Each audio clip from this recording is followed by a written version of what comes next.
Graça e paz, queridos irmãos.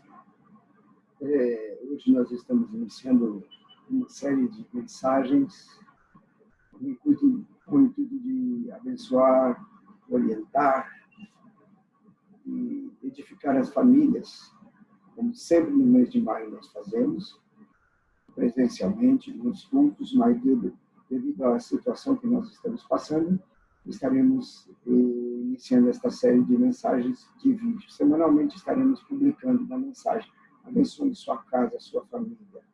Ok, queridos? E hoje nós vamos começar um desafio. O desafio chama Tempos de Crise e a Família. Ou a família em tempos de crise. Nós queremos que você entenda que nas crises há tempo de oportunidades, também é um perigo. É um perigo de a gente tomar decisões e caminhos que não são a vontade de Deus para nós e para a nossa casa. Isso pode gerar vários problemas, situações que depois nós teremos que remediar ou retornar, ou enfrentar, ou colher os frutos dessas decisões que tomamos. Por isso, hoje eu quero começar com uma família na Bíblia que tomou decisões. E quais as consequências dessas decisões? E qual a solução para ele voltar? Se livrar deste problema que eles enfrentaram, a casa enfrentou. Eu quero ler com você no livro de Ruth, no capítulo 1. Nós vamos só ler 6 versículos. E nesses 6 versículos nós vamos aprender algumas direções para nós devemos fazer e que nós não devemos fazer para evitar problemas na nossa família em tempos de crise. Vamos ver o texto, então. Diz assim a palavra no livro de Ruth, capítulo 1, de 1 a 6. Nos dias em que julgavam os juízes, houve fome na terra e um homem de Belém de Judá saiu a habitar na terra de Moabe, com a sua mulher e seus 2 filhos. Este homem se chamava Elimeleque, e a sua mulher Noemi, e os filhos se chamavam Malom e Quilion, efrateus de Belém de Judá, e vieram à terra de Moabe e ficaram ali. Morreu Elimeleque, marido de Noemi, e ficou ela com os seus 2 filhos, os quais casaram com mulheres moabitas. Era o nome de uma órfã e o nome da outra Ruth, e ficaram ali quase 10 anos. Morreram também ambos, Malom e Quilion. Ficando assim a mulher desamparada de seus 2 filhos e de seu marido. Então se dispôs ela com as suas noras e voltou da terra de Moabe, porquanto nesta ouviu que o Senhor se lembrara do seu povo, dando-lhe pão. O Senhor nos dirija, que o Espírito Santo nos ajude, ilumine para entender, para sermos advertidos, para sermos ensinados e para sermos edificados. Para a glória do Pai, seja assim em Cristo Jesus. Amém, queridos.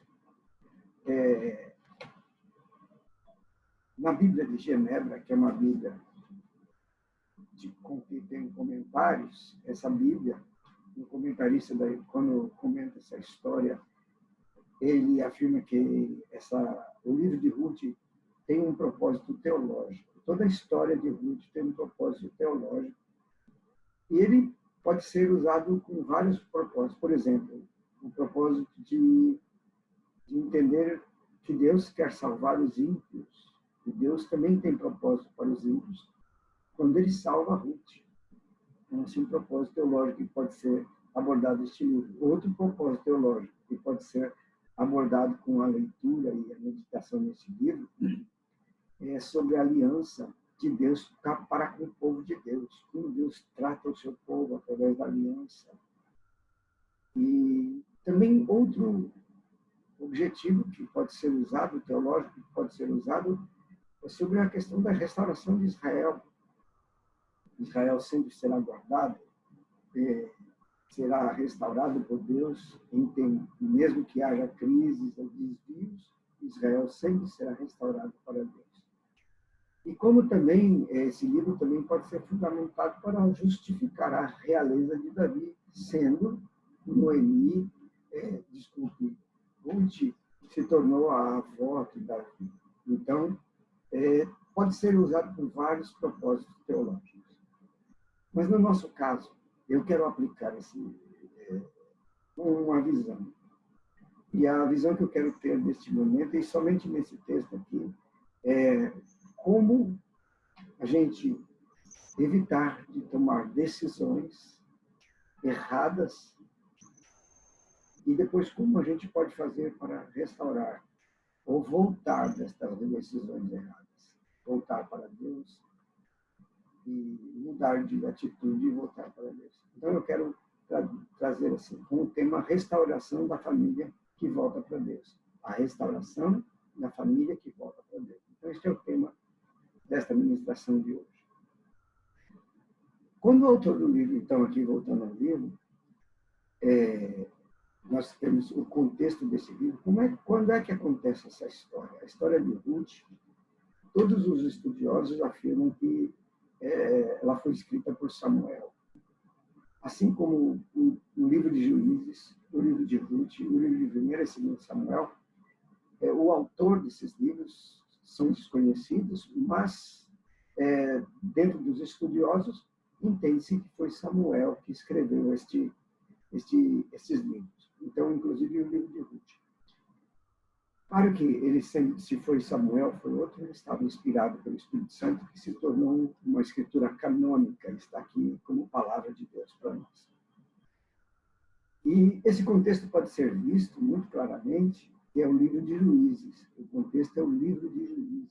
O mesmo contexto que acontecia, os mesmos fatos, a mesma mentalidade, o mesmo conceito social, religioso, teológico. Para a gente entender esse livro, a gente teria que ler o livro de Juízes. Que ali, entendendo o livro de Juízes, a gente vai entender essa situação e por que essa família tomou essa atitude. E o livro de Juízes, essa história, e por quê? Porque aqui no primeiro versículo diz assim: nos dias em que julgavam juízes. Então, essa história acontece naquele tempo do livro de Juízes, um livro difícil, um livro sombrio do Velho Testamento, triste, muito triste do Velho Testamento, da história do povo de Israel. E esse livro, qual é o contexto do livro de Juízes? Se a gente olhar para o capítulo 21, o último capítulo de Juízes, capítulo 21, e o último versículo de Juízes, veja o que diz o texto. Naqueles dias não havia rei em Israel, e cada um fazia o que achava mais reto. Este era o contexto, esta era a situação. Tanto social, como civil, como teológica. Lembre-se que naquele tempo esse povo era uma sociedade teocrática. E a situação deles era assim, cada um. Essa é a definição e a análise do escritor sobre o livro de Juízes, o tempo de Juízes. Cada um fazia o que achava mais reto, porque não tinha rei, não tinha líder, não tinha alguém que conduzisse a nação. Então, havia essa situação que cada um o que achava certo ele fazia. Se a gente comparar um pouco com a nossa época, parece que não é muito diferente. Hoje nós temos uma época que cada um uma cabeça, uma sentença. Cada um faz o que quer, do jeito que quer, do jeito que acha, que sente, né? Que entende. Então era assim naquele tempo. E um tempo muito difícil. Então, nesse tempo, acontece essa história de Ruth. E acontece esse fato com esta família. E o que acontece aqui? Então, nesses dias que julgava, o texto diz que houve fome na terra. Há um momento de crise. Se você ler o livro de Juízes, vai ser sempre um momento de crise. O povo se afasta de Deus, da sua palavra. Deus deixa o povo andar seguindo os seus caminhos. Os inimigos vêm, tomam Israel, escravizam Israel, e o povo fica em escravidão de outros povos. Aí o povo clama a Deus, Deus envia um juiz, liberta esse povo. Mas, na medida que esse juiz morre, o povo volta à sua prática. Era isso. E crise em cima de crise. E diz que houve fome, certamente uma seca, um período de seca da terra. Então, há problemas, há dificuldades, há fome. E um homem, e aí diz assim, um homem de Belém, de Judá, saiu a habitar na terra de Moabe. Com a sua mulher e seus 2 filhos. Veja a situação. Este homem morava em Belém, de Judá, na terra do povo de Deus, a terra que Deus tinha dado, e Belém de Judá. Belém de Judá, se você for estudar o significado do nome Belém, é casa do pão, ou a cidade do pão, a casa do pão, o significado do nome Belém. Casa do pão na terra de Judá, no povo de Deus, na terra do povo escolhido de Deus, na casa do pão. Então chamava ali. E diz que ele saiu, um homem de Belém de Judá saiu desta casa do pão, do povo de Deus, no meio da proteção do povo de Deus, do reino de Deus, saiu a habitar na terra de Moabe. Ele saiu da casa do pão para a terra de Moabe. E que é a terra de Moabe? A terra de Moabe é uma terra onde ela era habitada por um povo proscrito de Israel. A terra de Moabe era habitada por esse povo que foi abominado por Deus, deixado por Deus no meio do seu povo, por causa do incesto das filhas de Ló. Isso a gente encontra lá em Gênesis, capítulo 19, de 30, até o verso 38. Nós vemos ali o momento em que Ló volta, é salvo por Deus, e depois as filhas coabitam, a mulher morre por olhar para trás, ele fica só com as suas 2 filhas, e as suas 2 filhas tomam uma atitude terrível de coabitar com seu pai para gerar filhos. Atitude também, cada um faz o que bem entende, uma atitude fora da vontade de Deus. Se Deus tinha salvo pela oração de Abraão, e agora eles estavam numa terra que Deus tinha levado, Deus ia cuidar deles, mas elas tomaram as próprias atitudes. Vamos gerar filhos para a nossa descendência, para o nosso pai. Se deitaram com o pai e tiveram 2 filhos. Um que chamava Quilion e outro Malom. Esses dois são 2 filhos, são 2 filhos de incesto, que geraram 2 nações, que são os Moabitas e os Amonitas. Os Amonitas e os Moabitas. E dessas nações, desses 2 filhos, geraram essas 2 nações. E essas 2 nações fizeram guerra contra o povo de Israel todo o tempo. E o povo de Israel era proibido de se casar com seus filhos, de se misturar com esse povo, de coabitar, de ter relacionamento, de casamento. Então, era um povo proscrito. Então, veja o que acontece. Elimeleque, ele sai da sua casa, da sua terra, do povo de Deus, da casa do pão. Se ali é Belém, casa do pão, Deus vai cuidar do seu povo. E ele sai dali e vai para esta terra maldita, que Deus abominava, que não era a vontade de Deus. Com a sua mulher e seus 2 filhos, pegou sua casa, sua família e tomou uma atitude. Naquele tempo não havia rei em Israel, cada um fazia como bem lhe parecia. Então esse homem andou segundo o conceito que havia, os contextos, os princípios que haviam no seu tempo. Tomou uma atitude: eu vou descer não tem pão aqui, está com dificuldades, nós estamos com dificuldades, a família está passando dificuldade aqui, então vamos tomar uma atitude aqui, vamos, sem buscar a Deus, e foram para a terra de Moab, com os seus 2 filhos. E o verso 2 é interessante, que diz assim, que esse homem se chamava Elimeleque, sua mulher Noemi, e os filhos se chamavam Malom e Quilion Efrateus, de Belém de Judá, e vieram à terra de Moab e ficaram ali. Agora está explicando. Este homem se chamava Elimeleque. Sabe o que significa Elimeleque? O texto, significado de Elimeleque, quer dizer, Deus é meu rei. Elimeleque. Eliel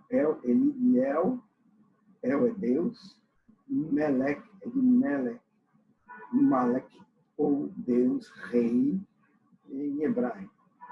Então, a junção dessas palavras, a Elimeleque, meu Deus é rei. Parece que ele não honrou a profecia do seu nome. Ele não fez jus àquilo que o seu pai pensou sobre ele quando colocou o nome de Elimeleque. Isso quer dizer que ele seria dirigido por Deus, as suas atitudes, a sua vida, suas decisões seriam dirigidas por Deus. Se Deus é meu rei, é ele que decide. Mas aqui nesse contexto, Elimeleque não fez jus àquilo que ele deveria fazer. Deus não foi o rei dele, ele foi o rei. Pessoal, ele tomou a sua atitude e saiu com a sua família. Essa atitude de buscar os seus próprios caminhos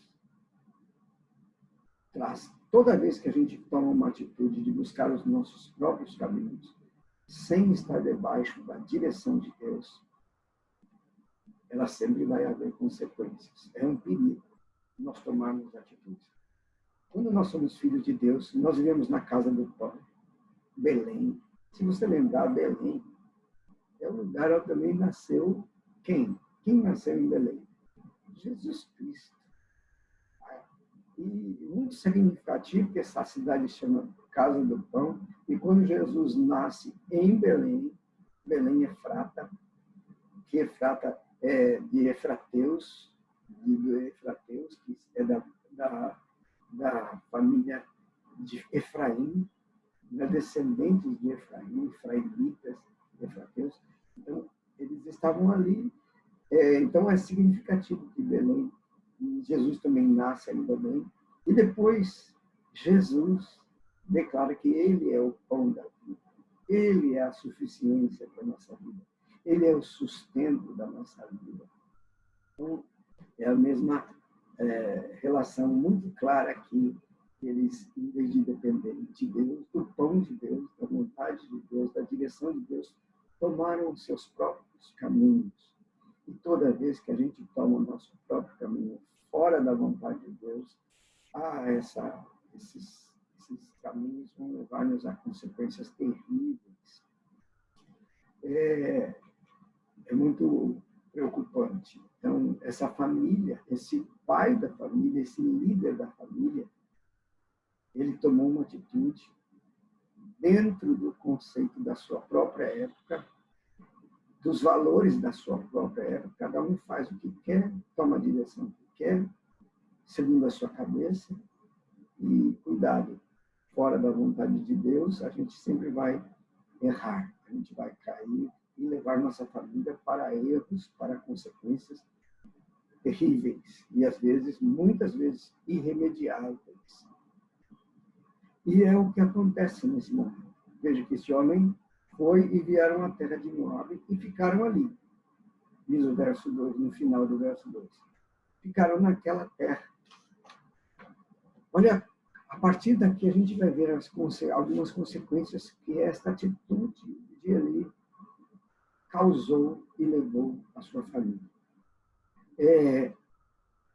No verso 3, a palavra diz que morreu Elimeleque, marido de Noemi. E ficou ela com os seus 2 filhos. A primeira atitude que acontece é que morreu. Aqui, no contexto, na realidade, no contexto real, descrição aqui, verdadeiramente ele morreu fisicamente. Ele estava naquela terra, foi para aquela terra, levou sua família, chegou lá numa terra estranha, onde eles não conhecem ninguém, uma terra inimiga do povo de Deus, uma terra que abomina o povo de Deus e é abominada pelo povo de Deus. Aqui a gente tem uma simbologia de sair do reino e para ir para o mundo. Eles estavam lá na casa de Deus, no povo de Deus, em Judá, e aí vão para o mundo, vão buscar seus recursos no mundo. Qual é a primeira atitude? Literalmente, ele morreu.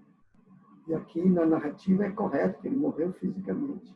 Mas também aqui tem uma simbologia.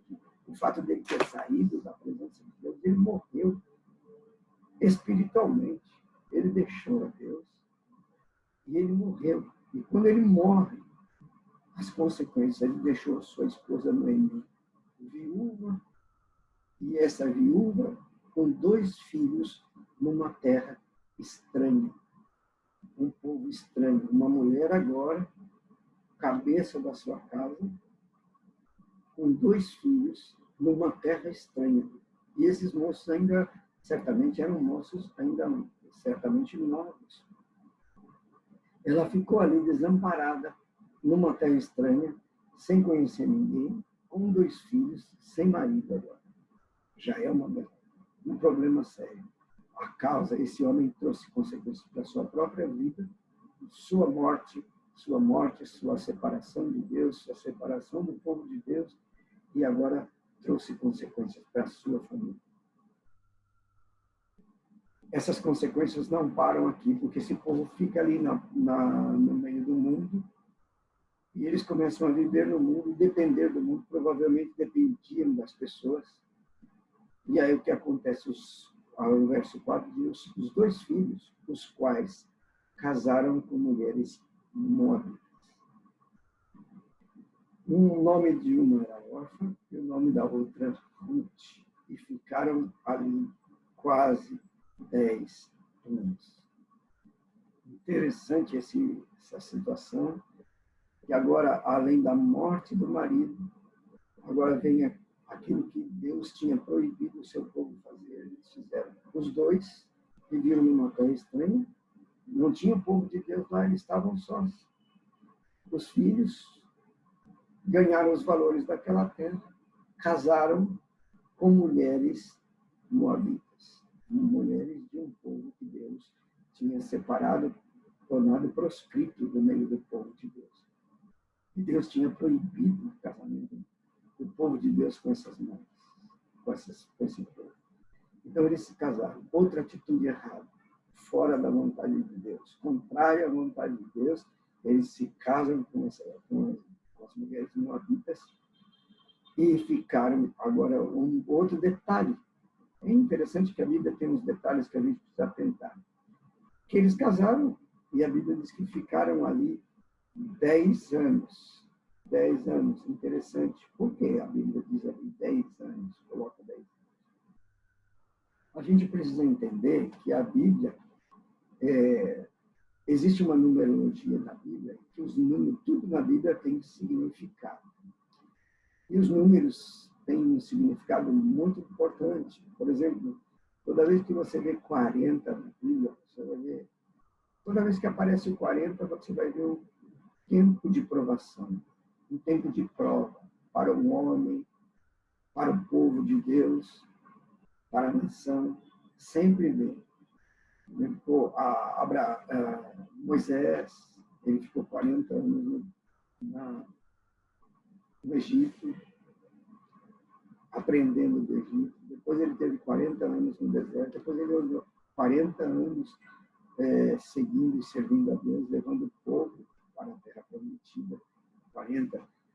Se você for olhar na Bíblia, sempre tem esse 40. Jesus, quando foi tentado, ele foi tentado durante 40 dias. Então, esse número é significativo. Não só este, como outros números. E o número 10 tem um significado interessante. Isso eu aprendi num livro que chama Os Números da Bíblia, de Christian Sen. O número 10 ele tem um significado muito interessante. 10 quer dizer testemunho completo. Toda vez que aparece 10, você vai ver um testemunho completo de algo ou de alguém.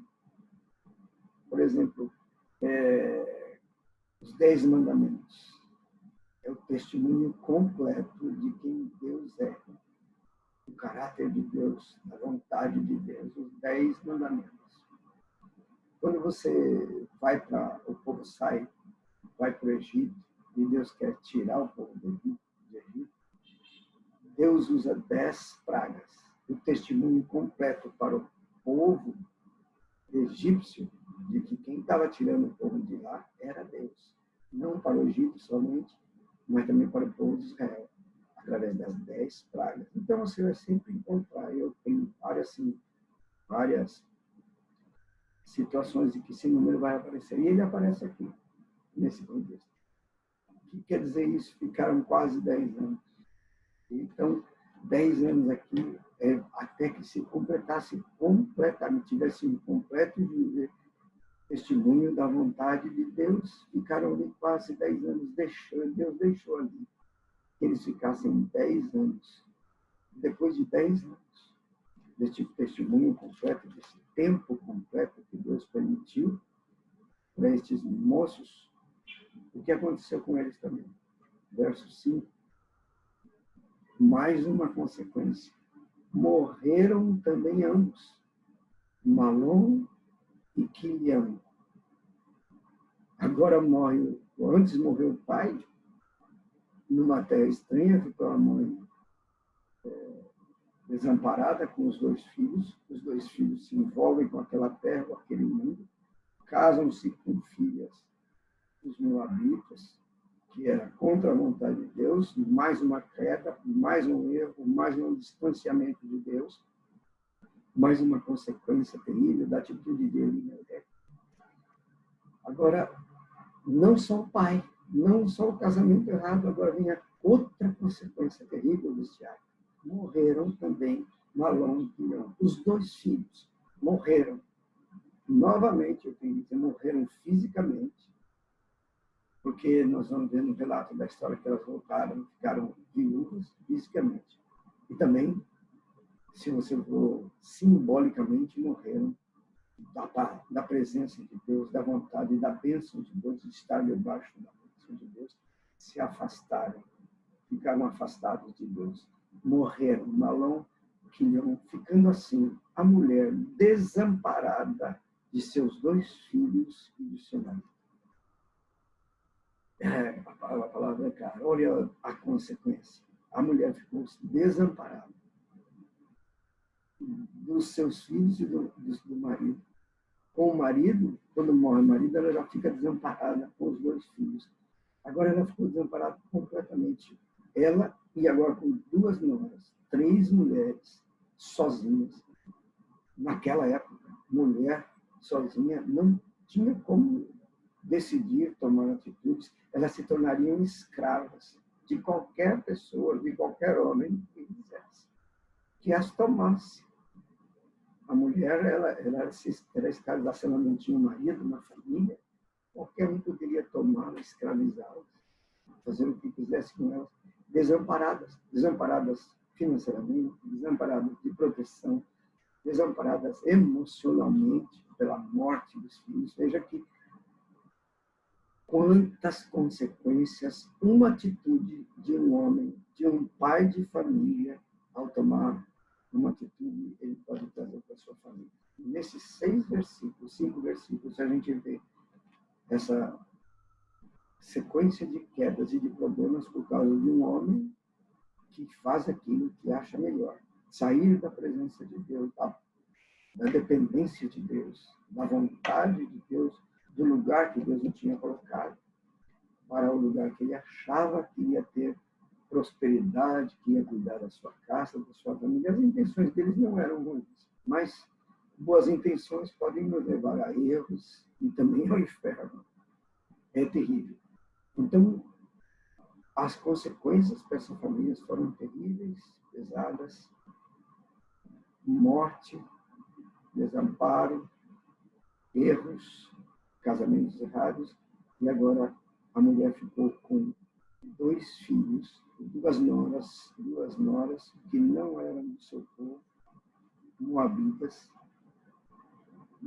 terra estranha, desamparadas, sem cuidado, sem proteção, e na terra de Moab, fora da vontade de Deus. É interessante que eu louvo a Deus, porque na palavra sempre tem a direção, ela conta a má notícia, ou o pecado, ou o problema, a situação errada, mas sempre na Bíblia tem uma luz, um caminho. Deus abre um caminho através da sua própria palavra, da direção. Eu não vou ler o restante do livro, mas depois você vai ver como Deus vai restaurar. Mas o verso 6 é muito significativo. Que nesta situação, neste problema, agora quem tinha que tomar as atitudes era Noemi. Não tinha mais marido, não tinha filhos, e ela precisa tomar uma atitude. E o verso 6 diz qual foi a atitude que ela tomou para voltar, para restaurar a sua família, restaurar o erro do seu marido, o erro que havia levado a sua família a tais consequências, a tais desgraças na sua casa, na sua família. A Bíblia diz que então é uma palavra de agora, contradição ao que estava anteriormente. Diz, se dispôs ela com suas noras, quer dizer, se dispôs, tomou uma disposição, uma atitude, uma decisão, ela e as suas noras. Agora as noras tinham que obedecer à sua sogra, porque agora, por ter casado com seus filhos, ela estava debaixo da autoridade dela. Se dispôs ela com suas noras e voltou da terra de Moab. Muito interessante isso. Saiu, deixou aquele lugar onde não era a vontade de Deus para elas, para o povo de Deus, para os filhos de Deus, para aqueles que dependem de Deus. Ela tomou uma atitude de voltar, de sair daquele lugar, voltar daquela decisão, inverter aquela situação que tinham provocado, a atitude do seu marido tinha provocado. Então agora ela volta da terra de Moab. Por que ela volta? E a palavra diz aqui, porque nesta aqui, na terra de Moab, enquanto ela estava lá na terra de Moab, ela ouviu que o Senhor lembrara do seu povo, dando-lhe pão. Ela ouviu, olha, o povo que ficou lá em Belém, na casa do pão, Deus não desamparou. O povo que estava lá, Deus voltou, restaurou, passou o tempo de fome, Deus voltou a dar pão, Deus cuidou do seu povo. A palavra diz que os filhos de Deus jamais sofrerão, passarão fome. A palavra diz que o Senhor é nosso pastor, nada nos faltará. Davi diz, eu já fui moço e eu hoje sou velho, mas eu nunca vi o justo mendigar o pão, nem a sua descendência desamparada. Esta é a palavra de Deus, essa é a promessa de Deus para o seu povo. Se está difícil, se tem fome, se tem dificuldade, se tem problema, aonde Deus nos colocou e aonde Deus nos quer, fiquemos ali, porque vai passar o problema, vai passar a crise, e Deus vai cuidar do seu povo. No meio da crise, Deus fará um caminho. Deus dará um caminho, dará um jeito. Veja que aquele povo que ficou lá não morreu. Deus voltou. Deus se lembrou. E Deus tratou o problema da crise, da falta de pão, e deu pão de volta ao seu povo. Quando elas ouviram isso, qual foi a atitude de Noemi? Voltou, tomou uma atitude de voltar, de deixar aquela atitude errada, aquela posição errada, aquela decisão errada que foi do seu marido, agora ela estava restaurando. Agora o marido não tinha como voltar, porque estava morto, os filhos estavam mortos. Mas ela não poderia se conformar e ficar ali naquela situação. Ela tomou uma atitude diante de Deus. Ela voltou para a casa do pão. Então, queridos, Eu só quero usar esse texto. Depois, se você ler o restante do texto, você vai ver que essa atitude de voltar vai redundar em várias bênçãos para ela, para a sua nora que voltou com ela. Uma das noras voltou para trás, órfã ficou na terra, ela deixou a decisão das noras a ir com ela ou não, a voltar para a casa de Deus. Essas noras já conheciam a palavra de Deus, porque provavelmente durante todo esse tempo que ela conviveu, eles devem ter falado, tanto que Ruth depois vai dizer que o teu Deus é o meu Deus. Ruth creu no Deus de Noemi e se apegou a esse Deus. Por isso, e órfã não. Órfã ficou, voltou, segundo a decisão dela mesma, mas Ruth voltou com a sua sogra e foi para a casa do pão, ou para a casa de Deus, voltou para a vontade de Deus, para a palavra de Deus, para aquilo que Deus tinha para ela. E o que acontece? Ela volta e Deus faz uma restauração na sua vida.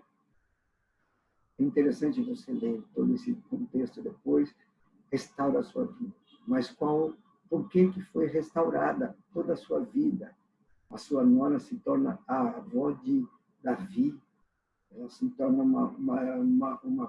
também ela entra na genealogia de Jesus depois, veja a importância.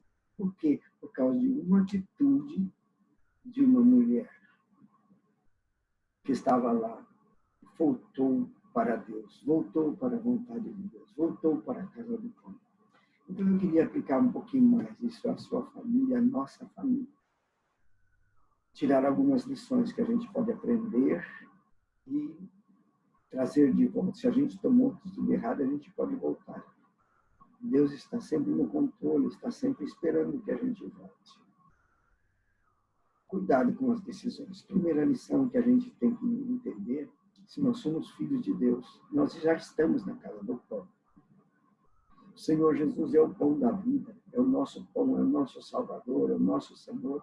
E nós já estamos na terra, no povo de Israel, nós já somos do povo de Israel, do povo de Judá, nós somos da linhagem santa de Deus, nós estamos debaixo da aliança de Deus. E Deus cuida do seu povo. Deus é Jeová, é o provedor do seu povo, é o cuidador do seu povo, é o pai deste povo.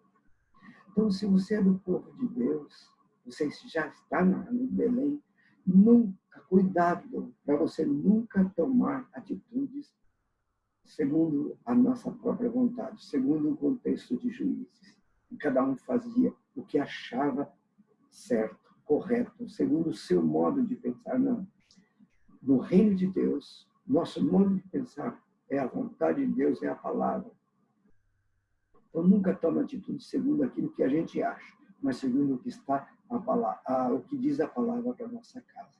Tome a atitude de Josué: eu e a minha casa serviremos ao Senhor, andaremos na lei do Senhor, no caminho do Senhor. Eu vou edificar a minha casa na palavra do Senhor, na rocha, para que essa casa fique firme. Então, a primeira lição que a gente aprende é que se estamos na casa de Deus, nós não podemos tomar atitudes segundo o nosso pensamento, segundo a nossa vontade. A segunda atitude é cuidado, se uma atitude errada, se nós não andarmos assim, a segunda lição que nós aprendemos aqui é que essas atitudes vão ter consequências. E se a atitude de tomar a direção segundo a nossa cabeça, as consequências serão segundo o mundo, segundo fora da vontade de Deus. E fora da vontade de Deus, o que é morte, desamparo, tristeza, amargura, abandono. Deus não está protegendo os filhos à morte espiritual, à morte física, ao desamparo e à escravidão. Há um caminho errado para lugares errados. Então, tomemos cuidado. As nossas atitudes podem levar a nossa família a consequências terríveis, como aconteceu com essa família. E a terceira lição que eu quero tomar é a lição positiva. Mesmo diante atitudes erradas, de decisões erradas que tomamos, nós podemos voltar. Deus diz, se alguém está aflito, venha a mim. Vinde a mim, vós que estáis cansados e sobrecarregados, e eu vos aliviarei. O Senhor diz, arrependei-vos. Quer dizer, arrepender é voltar, é deixar aquele erro que nós fizemos, aquela atitude errada que fizemos, e voltar para a vontade de Deus, voltar para o caminho de Deus. Assim, é a mesma coisa, Deus é o pai pródigo, que está esperando o filho que tomou uma atitude errada e foi para fora da vontade do pai, mas o pai ficou esperando. Deus está esperando a gente tomar essa atitude de voltar. Por isso, querido, eu quero fazer um desafio para você. Se você um dia tomou a atitude errada, segundo a sua cabeça, isso trouxe problemas para a sua casa, para a sua família, você pode voltar. É só você se arrepender, pedir perdão a Deus e volte para a casa do pão. Volte para a vontade de Deus. Traga a tua família de volta para a vontade de Deus. Traga a tua família de volta para a palavra de Deus. Traga a tua família de volta para a igreja. Traga a tua família de volta para o Senhor. Traga de volta porque o Senhor é misericordioso, é bondoso. A sua ira, ela é tardia. Deus é demorado, é paciente, é benigno, é longânimo. E Ele espera que a gente volte a Deus. Por isso, eu quero trazer essa palavra. Se houve atitude errada, se você tomou atitudes erradas, levou a sua família a erros, a consequências horríveis, por causa de alguma atitude, de algum caminho fora da vontade de Deus, arrependa-se, mude de atitude. Disponha-se, como Noemi, a voltar para Deus. Disponha-se a trazer sua família de volta para Deus, para a casa do pão, e a sua família vai ser restaurada, abençoada, vai ser abençoada no reino de Deus e vai ser uma bênção para o povo de Deus, assim como se tornou a Ruth, a Noemi e depois a sua descendência, até a descendência de Jesus. Amém, querido? Por isso, eu quero terminar com uma oração, orando para que Deus abençoe. Se você tomou alguma atitude errada, tenha a coragem de voltar para Deus. Amém? Pai, nós te louvamos porque o Senhor Deus é um abençoador, um Deus misericordioso, e que o Senhor entende que somos pós e que tomamos atitudes erradas. Senhor, eu quero orar por cada família, por cada marido, por cada esposa, por cada filho. Se essa família teve algum problema, algum erro por causa de atitudes erradas, fora da tua vontade, nós pedimos a tua misericórdia, pedimos ao Senhor o perdão para esta família, pedimos, Senhor, a tua bênção e a tua restauração desta família, Senhor. Seja assim tudo feito para o louvor da tua glória, em nome do Senhor Jesus. Muito obrigado, Senhor, por tua bênção e por tua restauração das nossas famílias. Há caminho, há futuro para a nossa família. Há solução para a nossa casa e nossa família. É voltar para ti e para a tua palavra, em Cristo Jesus. Amém. Amém, querido. Deus abençoe e na próxima semana a gente estará levando mais um texto para edificar e abençoar a tua família. Graça e paz. Deus te abençoe.